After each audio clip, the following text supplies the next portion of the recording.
alcoholic home. I'm not going to get into my drunk-a-log. However, you know, from experience of being raised that way, I kind of lived the way that I learned. You know, it was instilled young in me that drinking and drugging was the way of life, so I did what I saw. I got into trouble right away with booze, and then shortly after that with drugs, and you know, I was a problem right from the get-go with it, and I became incarcerated. Not once, but several times. You know, it was a pattern with me. It was a vicious cycle, and I didn't want to take a look at the real problem, which is not, I found, is not the substance that I put into myself. It's the way that I think. It's the way that I act. You know, he had talked about some of the things, the emotional stuff, the, you know, whatever it be. And for me, it was like emotional. It was spiritual. I've learned that along the way, that I was spiritually sick. I had a soul sickness. You know, I never felt very comfortable with myself and my own skin. You know, I couldn't even look at myself in the mirror. I never felt as though I fit in. And when I used drugs and alcohol, it made me feel like part of something. You know, it made me feel like I didn't have to feel. You know, so after my incarceration for like the umpty-squat time, I'm not proud of that, but I have served in several different institutions, and I didn't learn, you know, and my last incarceration was on May 23rd, 2007. I say my life was saved by the Boston police here. I had been ripping and running for quite a few years out here. You know, 2003 I became homeless for the first time in my life.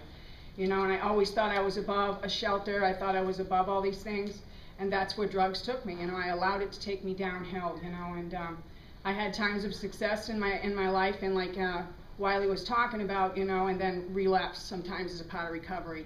And it was part of mine time and time again. And basically what it was all about is I wasn't willing to take a look and get honest with myself, you know. I wasn't willing to stop placing blame on my parents, on my upbringing. So, you know, with that I held a lot of excuses, you know, excuses to be able to continue my behaviors, you know, because I was placing the blame on everybody.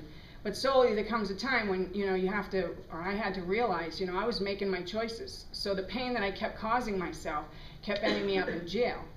You know, so one of the things that I talk about when I go up to the women's unit is, and where I was actually housed when I got arrested the last time. And it's amazing because I can walk in the front doors and I can be going out the front, and the COs that were there when I was there, they kind of look at me like, wow, she's doing this, you know, because it's doable.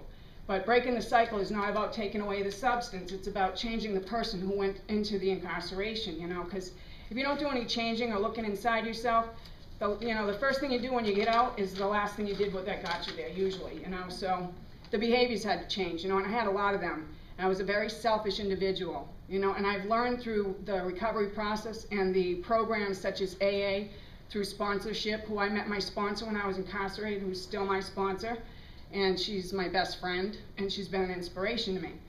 You know, and we need that. Alcoholics and addicts need that. They need to feel as though they fit in somewhere, because I had no social skills. I didn't know how to interact. I didn't know how to react. I didn't know how to act. You know, and I'm learning. You know, I'm not perfect at it. I'm up here speaking in front of a group of people that I don't know, but however, we're all human. We all come from different walks of life, you know, but we're human. And that's the equality that we have. Nobody in here is better, nobody here is less than I am. And I've learned that. You know, I used to always feel less than people, and I know today that I'm not. I'm not what I've done, I'm what I do today. Today, I stay clean and sober. Today, I have a God of my understanding. Today, I help myself, and more importantly, I help other people, you know. And that's how we keep it. It's not about keeping it all to myself. So no matter how uncomfortable I am up here sharing my story and sharing my experience with it, you know, just maybe you might have a better understanding and see that people can change, you know. My long-term goal, and we were talking about this today, you know, what are my goals? And, you know, right now I'm pretty content with my life, and I have nothing, but I'm very happy. You know, and it's the people that I have in my life, you know, and that's huge for me to keep it simple, you know what I mean? Because I always wanted to look good on the outside.